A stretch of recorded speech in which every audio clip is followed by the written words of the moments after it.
جو نمازیں نہیں پڑھتا، جو اللہ کی عبادت نہیں کرتا، اس کو قرضہ بھی مت دو، قرض بھی مت دو۔ کہا کیوں؟ قرض سے اس کا کیا تعلق؟ کہا جو اللہ کا قرض نہیں ادا کر رہا وہ تمہارا کیا ادا کر؟ قرض نہیں بلکہ اللہ کا فرض ہے، جو اللہ کا فرض نہیں ادا کر پا رہا ہو جبکہ وہ اس کا خالق ہے، تمہارے سے کیا تعلق ہے؟ انسانوں کا زیادہ سے زیادہ چند دنوں تک دوستی ہو سکتی ہے، یا رشتے بھی ہیں تو سانس تک، اس کے بعد کہاں تعلق ہے تمہارے؟ قیامت کے دن تو ماں بیٹے کو نہیں پہچانتی، بیٹا باپ کو نہیں پہچانتا، لیکن بندے اور خالق کا رشتہ تو ہمیشہ سے ہے اور ہمیشہ رہنے والا ہے۔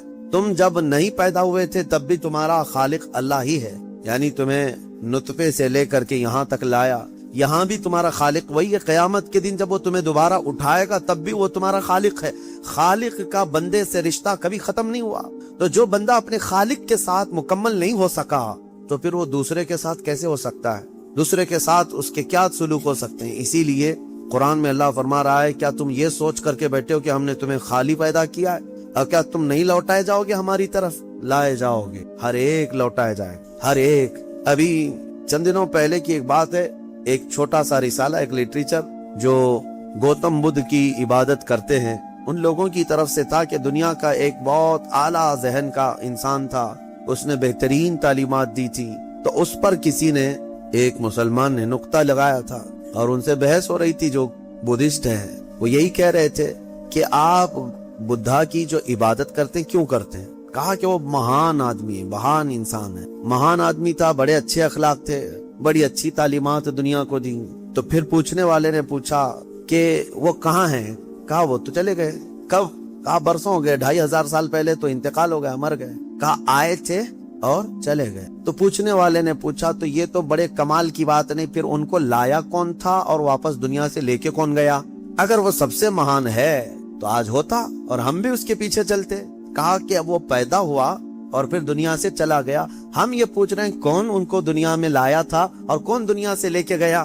وہ بیچارہ خاموش ہو گیا۔ اس نے کہا کوئی تو طاقت ہوگی۔ کہا وہی طاقت ہر ایک کو موت کے بعد لوٹائے۔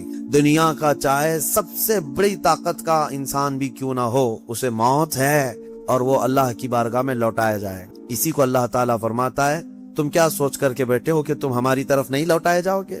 تم سب کو اللہ کی طرف لوٹ کر کے جانا ہے۔ اس دن کو یاد رکھو، اس دن کو یاد رکھو جب یہ ساری چیزیں دھری کی دھری رہ جائیں گی اور تم آخری سفر پر نکل چکے ہوں گے، اور عجیب و غریب حالت میں ہم جاتے ہیں۔ میرے عزیزو، یہ سارے ہمارے کپڑے، ہماری جائیدادیں، ہماری سواریاں، ہماری گاڑیاں سب رہ جاتی۔ آج تک آپ نے دیکھا کہ کوئی آدمی جنازے کی بجائے مرسیڈیز میں قبر میں جا رہا ہو؟ نہیں، وہ بھی 4 کندھوں پر بوجھ بن کر کے جا رہا ہے۔ بڑی اعلیٰ قسم کی سواریاں وہ وہیں رہ جاتی ہیں، بڑے عمدہ لباس یہیں رہ جاتے ہیں۔ آخری سفر کا ایک مخصوص لباس ہے، ایک مخصوص انداز ہے اور ایک مخصوص طریقے سے لے جا کر کے قبر کے حوالے کر کے آ جاتے ہیں۔ اور اسی کو فرمایا گیا ہے کہ جس کو یہ اپنا آخری سفر یاد ہوگا اسے یہ بھی یاد ہوگا کہ میں یہاں کیوں آیا ہوں۔ کبھی آج تک آپ نے اپنے اندر جھانک کر کے پوچھا، کبھی سوچا زندگی میں کبھی ایسا وقت آیا آپ کے؟ ابھی جیسے مثال کے طور پر مسجد میں آ کر بیٹھے، ابھی میں آپ سے پوچھوں پکڑ کر کے کیوں آئے ہو یہاں پہ مسجد میں، فوراً آپ جواب دیں گے عبادت کے لیے آئے ہو۔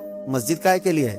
عشاء کا وقت ہو رہا تھا، نماز پڑھنے کے لیے آیا، یا محفل چل رہی تھی محفل میں آ گیا؟ یہ تو تمہارا مقصد ہے، ہر کام کا تمہارا مقصد ہوتا ہے۔ کبھی یہ سوچا میں دنیا میں کیوں آیا، پوری دنیا میں کیوں آیا؟ جس نے اس سوال کا جواب حاصل کر لیا وہ معرفت کو پہنچ گیا، جو صحیح طریقے سے اس جواب کو پہنچ گیا وہ اللہ کی معرفت حاصل کر لے گا۔ اسی لیے میرے عزیزو، آگے رب تعالیٰ فرماتا ہے أَفَحَسِبْتُمْ أَنَّمَا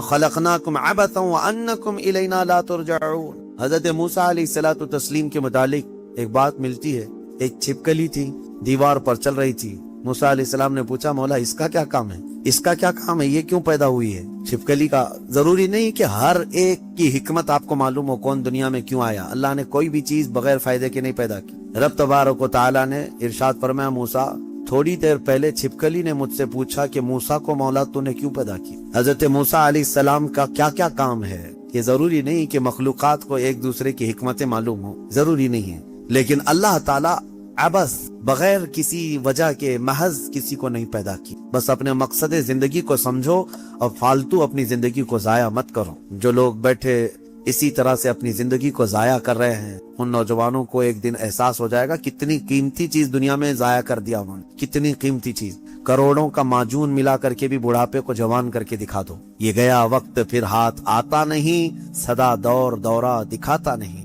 آپ جس طرح سے تیزی سے اس دنیا کو کاٹتے ہوئے جا رہے ہیں میاں، ہم تو منٹ منٹ گن رہے ہیں۔ آج دیکھیں ہم 15 تراویح پڑھ چکے ہیں الحمدللہ، ابھی تو ہم چاند کے انتظار میں تھے۔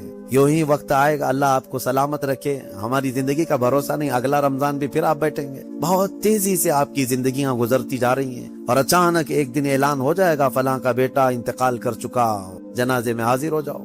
یہی زندگی ہے، اسی لیے ابس اپنی زندگی کو ضائع نہ کریں۔ جو زندگی کے لمحات ہیں ان میں کچھ نہ کچھ انویسٹ کر دو، تاکہ قیامت کے دن شرمندہ ہونا نہ پڑے، ذلیل ہونا نہ پڑے، رسوا ہونا نہ پڑے۔ بہرحال دوسری سورہ ہم نے جو تلاوت کی سورۃ النور، سورہ نور ہے، اس میں احکام بہت سارے آئے ہیں۔ اس کی شروعات جو ہے وہی بہت ایک سخت ترین گناہ اسلام میں اس کے مذمت میں آئی ہے، زنا۔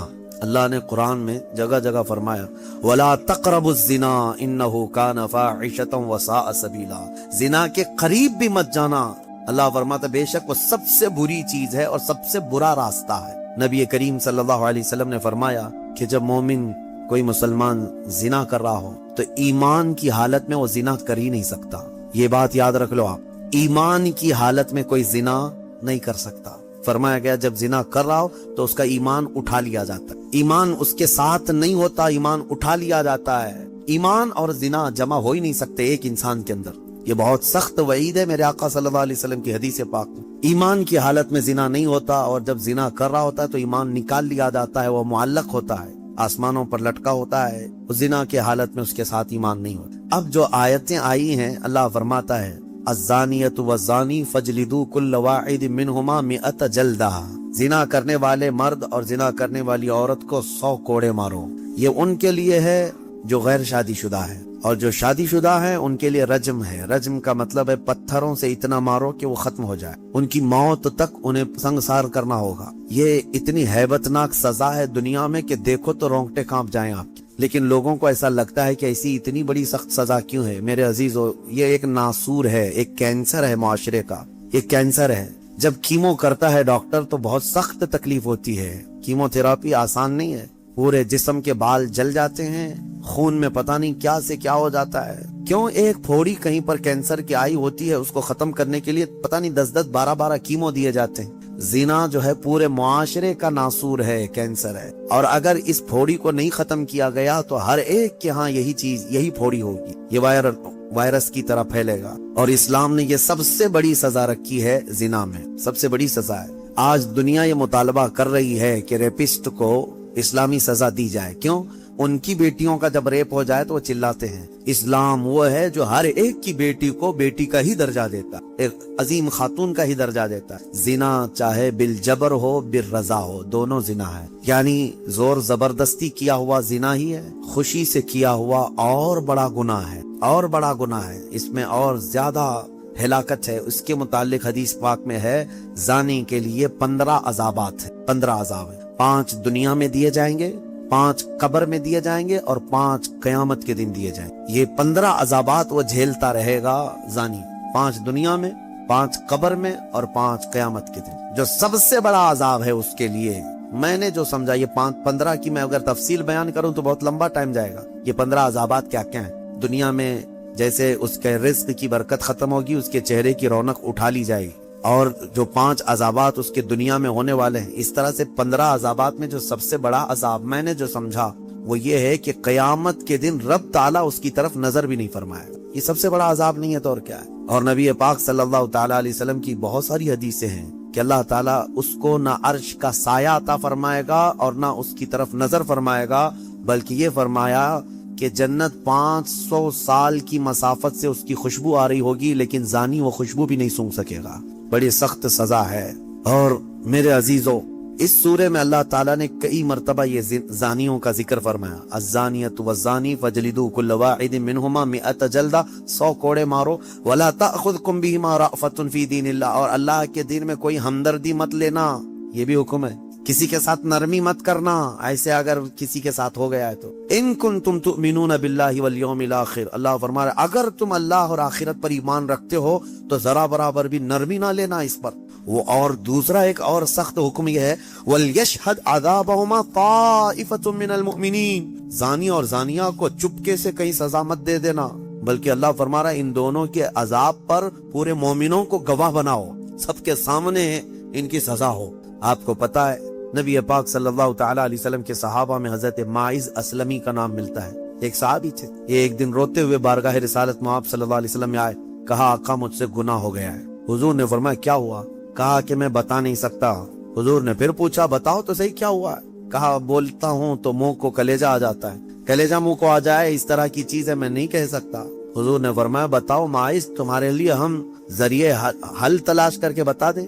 انہوں نے کہا یا رسول اللہ مجھ سے زنا ہو گیا۔ اتنا کہنا تھا نبی پاک صلی اللہ علیہ وسلم نے اپنا چہرہ پھیر لیا، صحابی ہیں حضور کے، خطا ہو گئی میرے آقا لیکن آیا ہوں آپ کے دربار میں۔ جب حضور نے اپنا چہرہ پھیر لیا اب بچا کیا تھا؟ اب وہ رونے گڑ گڑانے لگے، قدموں میں گر گئے، اتنا روتے رہے اتنا روتے رہے۔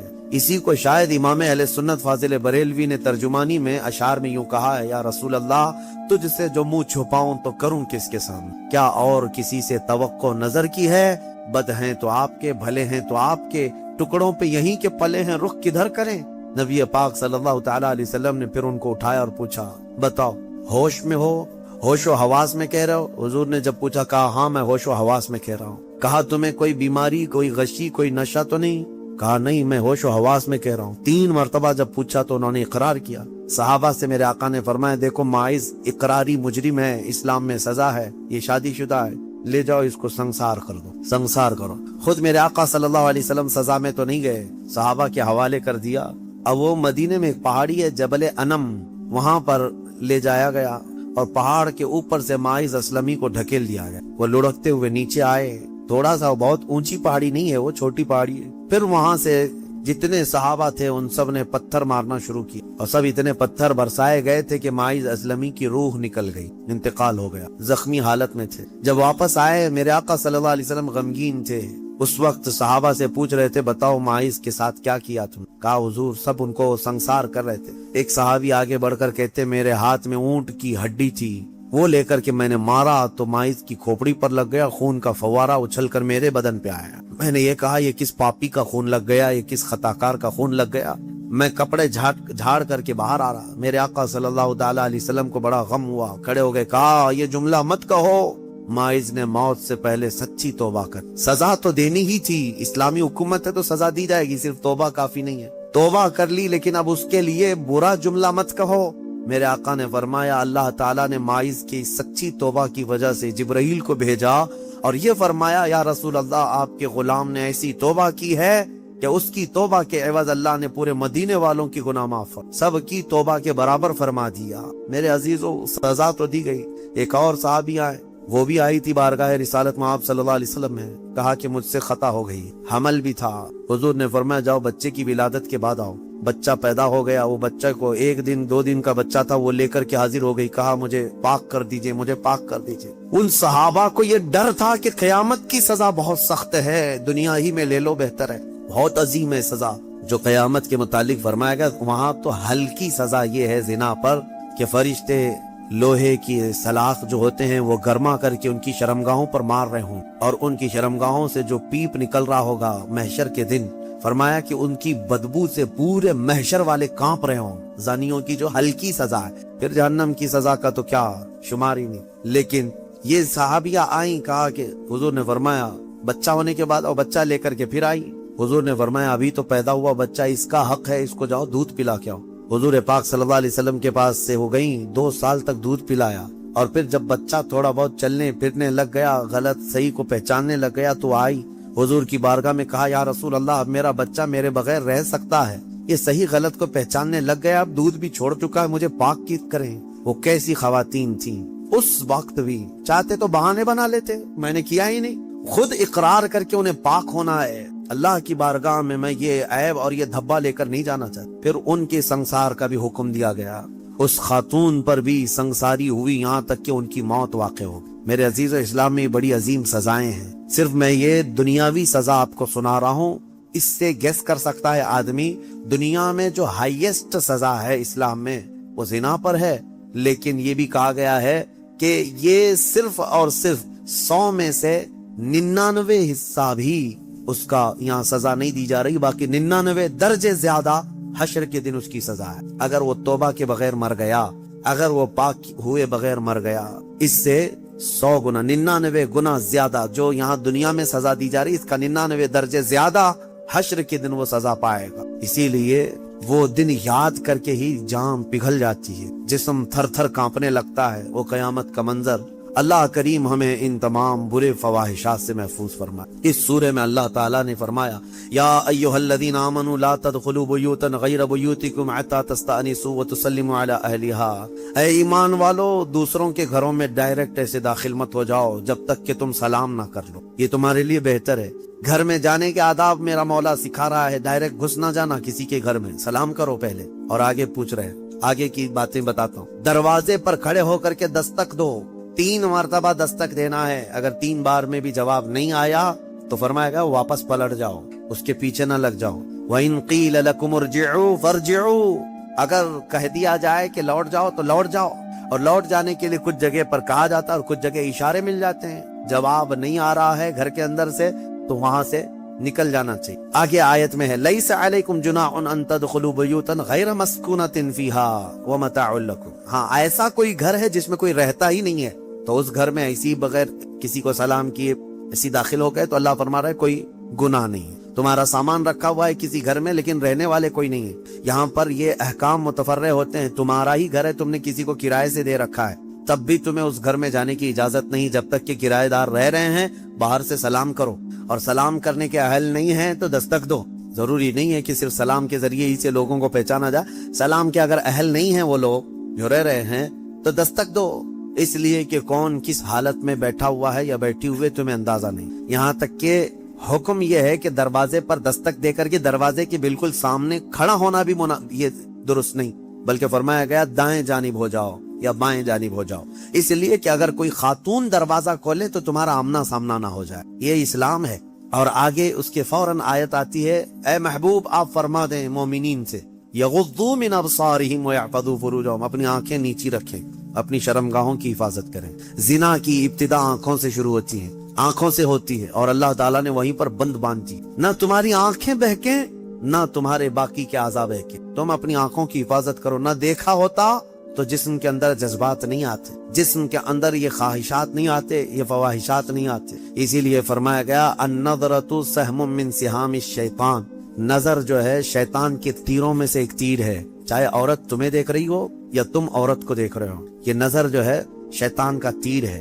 عورتوں کو ہم پردے کیا حکم کیوں کہتے ہیں؟ اس لیے کہ بہتوں کی نظروں میں زہر ہوتا ہے، اور جیسے ہی وہ نظر ڈالتے ہیں ان کے جسم پر آ کر کے وہ نظر تیر لگتا ہے، عورت کے اندر وہ بری نظر کے اثرات پیدا ہو کر کے بری خواہشات پیدا ہو جاتی۔ اسی لیے عورتوں کو کہا گیا کہ وہ اپنی حفاظت کریں، پردے میں رہیں۔ مرد حضرات کے لیے بھی حکم ہے کہ وہ اپنی آنکھیں نیچی رکھیں۔ تم نے اگر آنکھوں کو آوارہ چھوڑ دیا تو یہ آنکھیں تمہیں زنا تک لے جائیں گی۔ یہاں نظروں کی حفاظت بہت ضروری ہے، بہت ضروری ہے میرے عزیزو، یہاں تک کہ حدیث پاک میں ہے اگر کسی نے کسی کے گھر میں نظر ڈالی اور گھر والے کو یہ برا لگا تو گھر والے کو اجازت ہے کہ وہ پتھر اٹھائے اور اس کی آنکھ پھوڑ دے، اللہ اس سے مواخذہ نہیں فرمائے گا۔ کتنی بڑی بات ہے، کتنی بڑی بات ہے۔ اگر گھر والے نے آنکھ پھوڑ دیا تو اللہ اس کا مواخذہ نہیں فرمائے گا۔ کیوں؟ گھروں کی عزت کے لیے اللہ تعالیٰ نے اتنے سخت طریقے سے قوانین بنائے۔ اسلام جو ہے سوسائٹی چاہتا ہے، یہ نہیں ہے کہ یہ یورپ امریکہ کی طرح عیاشی، کوئی کسی کے ساتھ کوئی کسی کے ساتھ، کون کس کا بچہ ہے کون کس کا باپ ہے پتہ ہی نہیں۔ اسلام میں نسب اور نسل کا بہت زیادہ اہتمام ہے، بہت زیادہ اہتمام ہے۔ جن 5 چیزوں کی حفاظت فرض ہے ہر مسلمان پر، اس میں نسب کی حفاظت بھی فرض ہے۔ سب سے پہلی چیز جو مسلمان پر فرض ہے وہ جان کی حفاظت ہے، اور ان 5 چیزوں کو پھر کبھی میں عرض کروں گا، 5 چیزوں کی حفاظت ہر مسلمان پر فرض ہے۔ اس میں جان کی حفاظت، اپنی عزت کی حفاظت اور اپنے نسب کی حفاظت فرض ہے۔ اپنے نسب کی حفاظت یہ نہیں ہے، یہی تو معاملات ہیں۔ کسی عورت کو آپ نے طلاق دے دیا، تمہاری عورت تو نہیں ہے، عدت کے کیا معاملات ہیں؟ یہ عدت کیوں رکھی گئی؟ ارے ادھر طلاق دی ہے، دوسرے دن وہ کسی اور سے نکاح کر لیتی؟ نہیں نا، عورت کے 3 حیض آنے تک انتظار کرو، دوسرے آدمی کو نکاح کرنا ہے۔ کیوں؟ اس لیے کہ پہلے آدمی کا اگر ذرا برابر بھی نطفہ باقی رہ گیا طلاق کے وقت تو پھر اس عورت سے دوسرا مرد نکاح کر لیا تو پھر دو مردوں کا نطفہ ایک عورت کے اندر جائے گا تو نسب میں خلط ملط ہو جائے گا، کس کا بچہ ہے پتہ نہیں چلے گا۔ عورت کو پورا پاک ہو جانے دو، کلین ہو جانے دو، تاکہ دوسرا کوئی نکاح کر رہا ہے تو یہ ثابت ہو جائے کہ یہ اس کے بعد اگر بچہ ہوگا تو یہ اسی مرد کا ہوگا۔ سائنس بھی اس بات کو تسلیم کرتی ہے کہ اگر پہلے مرد کا کوئی نطفہ یا کوئی ذرہ بھی باقی رہ گیا ہے تو عورت کو اگر 3 حیض کنٹینیو آ گئے ہیں تو سمجھ لو کہ اس کے اندر کوئی نطفہ باقی نہیں رہا، صاف ہو چکی عورت۔ اور اگر نطفہ ہوتا تو حیض نہیں آتے، حمل قرار پاتا، حمل ٹھہر جاتا، حیض نہیں آتا حمل کے دنوں میں۔ یہ اسلام ہے جو نسب کی حفاظت کر رہا ہے، اسی لیے نظروں کی حفاظت کرو اور اپنی شرمگاہوں کی حفاظت کرو۔ اس بے راہ روی کے دور میں، اس فتنے کے دور میں مسلمانوں، گھڑی گھڑی میں آپ کو یہ تنبیہ کر رہا ہوں کہ شیطان کا سب سے بڑا حربہ یہی ہے کہ وہ مسلمان کو زنا کے راستے پر ڈال دیتا ہے، اور اس لیے کہ سب سے آسان دوزخ کا راستہ یہی ہے۔ ہر مرد اور ہر عورت کے اندر خواہشات ہیں، ہر مرد ہر عورت کے اندر نفس ہے، اور وہ اس کام میں آسانی سے آ جاتا ہے۔ میں سمجھتا ہوں پوری دنیا میں الحمدللہ سب سے زیادہ زنا پر کنٹرول اگر کوئی کرتا ہے تو میرے مصطفیٰ کا غلام ہی ہو سکتا ہے مسلمانوں کے اندر، الحمدللہ۔ ہاں، جو بے راہ رو ہو چکے ہیں، جو بھٹک چکے ہیں راستہ، اور جن کو اپنے نبی پاک سے کوئی واسطہ ہی نہیں، میرا ان سے کوئی کلام بھی نہیں، میرا ان سے کوئی خطاب بھی نہیں، میں سمجھتا ہوں دنیا میں ارے وہ کرسچین جو میری کی قسم کھاتے ہیں اور پتہ نہیں کرسمس میں کتنی میریوں کی عزت لوٹ لیتے ہیں۔ ہاں، پاکیزہ مریم کی قسم کھاتے ہیں نا، ہاں وہ جو ہے میری حضرت بی بی مریم کو کہتے ہیں جو سب سے پاکیزہ عورت ہے۔ اگر سب سے پاکیزہ خاتون پر ان کا ایمان ہے تو پھر یہ کرسمس میں ہوتا کیا ہے؟ پتہ نہیں کتنی عورتیں اس دن زنا کی شکار ہو جاتی۔ تو یہ میری کی قسم اٹھانے والے ہی میریوں کو لوٹ لیتے ہیں۔ اسلام یہ نہیں ہے۔ اسلام میں نہ مسلمان خاتون کو نہ ہی غیر مسلم خاتون کو تمہیں نظر بھر کر کے دیکھنے کی اجازت ہے۔ ہاں، اگر کوئی بھٹک گیا ہے تو اسلامی حکم پر نہیں چل رہا ہے، لیکن اگر اسلام پر چل رہا ہے تو میں دعوے کے ساتھ کہہ سکتا ہوں، دعوے کے ساتھ پوری دنیا میں اس مرض پر سب سے بہترین کنٹرولنگ کا راستہ کسی کا ہے تو وہ محمد رسول اللہ کا، میرے آقا صلی اللہ علیہ وسلم۔ میرے عزیزو، اس سے بچنے کے لیے ہی تو میرے آقا نے فرمایا کہ شادی کر لو، نکاح کر لو، نکاح کو آسان بناؤ تاکہ زنا کرنا مشکل ہو جائے۔ اور میں نے اس سے قبل بھی کہا تھا کہ جوان ہو جائے کوئی لڑکی تو اسے جلد سے جلد نکاح کر کے دے دو، اور اگر کوئی جوان لڑکا ہے خواہش ہے نکاح کی تو اس کے لیے زیادہ دیر انتظار نہ کرو۔ اگر گناہ میں پڑنے کا اندیشہ ہے، نکاح کیا ہے؟ سنت ہے نا میرے مصطفیٰ کی، النکاح من سنتی، حدیث پر سنتے ہوں گے آپ خطبہ نکاح میں بھی، حضور نے فرمایا نکاح میری سنت ہے، یہی سنا نا آپ نے۔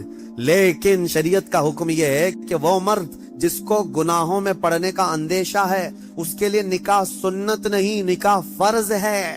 اب جتنی تاخیر کرے گا اتنا اس پر گناہ بڑھتا جائے، اس لیے فضول اور بے حیائی کے کاموں میں پڑنے سے تو بہتر ہے کہ حلال راستے پر چلا جائے۔ اللہ کریم ہم سب کو کہنے سننے سے زیادہ عمل کی توفیق عطا فرمائے۔ اس سورہ نور میں جو ایک بہت بڑا عظیم واقعہ تھا اس کو میں کہہ نہ پایا، سیدہ ام المومنین طیبہ طاہرہ عائشہ صدیقہ رضی اللہ تعالیٰ عنہا میرے آقا کی رفیقہ حیات بلکہ وہ محبوبہ رسول تھیں، ان پر ایک الزام لگایا تھا منافقین نے، اس کا دفاع کیا میرا مولا، اور آیت نازل فرمایا شان عائشہ میں، صدیقہ طاہرہ کی شان میں آیت نازل ہوئی۔ ہوا یہ تھا کہ ایک جنگ سے حضور واپس آ رہے تھے، جنگ غزوہ بنو مستلق، وہاں سے واپسی میں حضرت عائشہ بھی اس سفر میں حضور کے ساتھ تھیں۔ رات کا وقت تھا، ایک جگہ قافلہ رک گیا تو قافلہ جب رکتا تھا تو اونٹ کے اوپر جو کجاوا ایک جو ہے حجرے کی طرح بنا دیا جاتا، جھونپڑی بنا دی جاتی تھی جو ام المومنین کے لیے ہوتی، حضور کی ازواج مطہرات پردے میں جاتی تھی، وہ اٹھا کر کے زمین پر رکھ دیا۔ حضرت عائشہ کی عمر بھی چھوٹی تھی، کم عمر کی تھی، تو وہ بڑی ہلکی بھی تھی، جو صحابہ اٹھاتے تھے اٹھا کر کے رکھ دیتے تھے۔ رات کا وقت تھا اور وہ وہاں پر سو گئی، کجاوے سے باہر نکل کر کے سوئی۔ پھر ہوا یہ کہ قافلہ چل پڑا، حضرت عائشہ صدیقہ وہیں رہ گئی۔ وہ کجاوا اٹھا کر کے جو صحابہ تھے انہوں نے اونٹ پر رکھ دیا، اور یہ سوچا کہ اس میں ام المومنین ہیں، سو رہی ہوں گی، اٹھا کر کے اونٹ پر رکھ دیا، باندھ دیا اور اونٹ چل پڑا، جبکہ ام المومنین کہیں اور سوئی ہوئی تھی۔ یہ رہ گئی بات۔ اب قافلہ مدینے کی طرف رواں دواں تھا، پیچھے سے قانون یہ تھا قافلے میں ایک صحابی بہت